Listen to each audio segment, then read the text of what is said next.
Hey, welcome to this session on making great transitions. I'm excited you're watching this one because the transitions matter so much.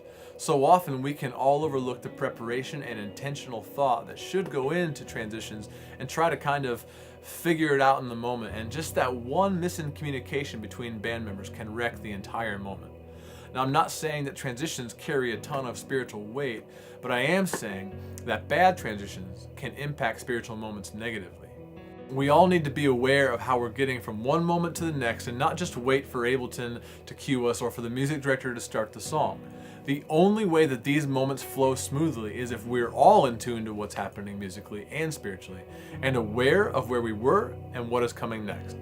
Your role might even be to not play during a transition, but that choice is just as important as it is for the other musicians who are playing. Intuition and awareness are the keys to winning transitions. Now, logistically, transitions are most often managed and handled by smart Ableton session editing, keys and pads, and drums, primarily the cymbals. But as I mentioned earlier, we all have a part to play, even if it means we're not playing. So often guitar players have to change a pedal preset or add or remove a capo or hold out a chord or a note while the other guitar player does that, and then swell through that transition. Be confident in how you can help the moment by knowing what is next and what part you play.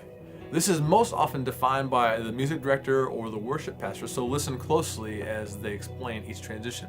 For the drums, a lot of times we've just ended a song, maybe a huge final chorus or bridge of a song, and we're moving into the next song beat seamlessly.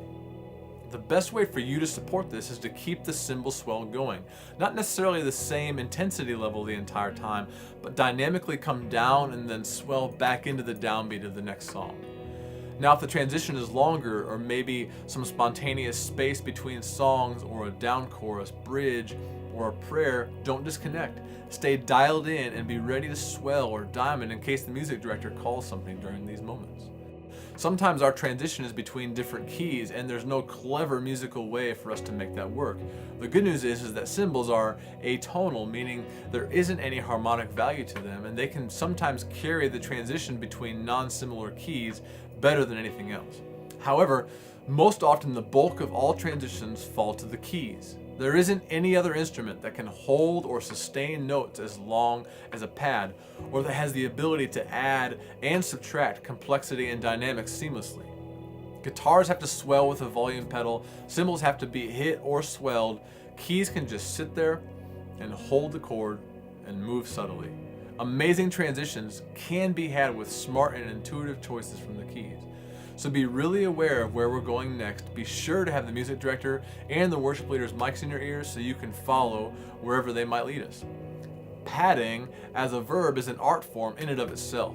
Adding color tones to chords, playing progressions that call back or even foreshadow where we're going, not too fast, not too slow, the right sound and relationship between piano and pad all contribute to smooth transitions. But you also carry the weight of spiritual moments more than any other instrument. Keys are often the only musical connection between the church and the Holy Spirit in these intimate spiritual moments that we have to navigate each and every week.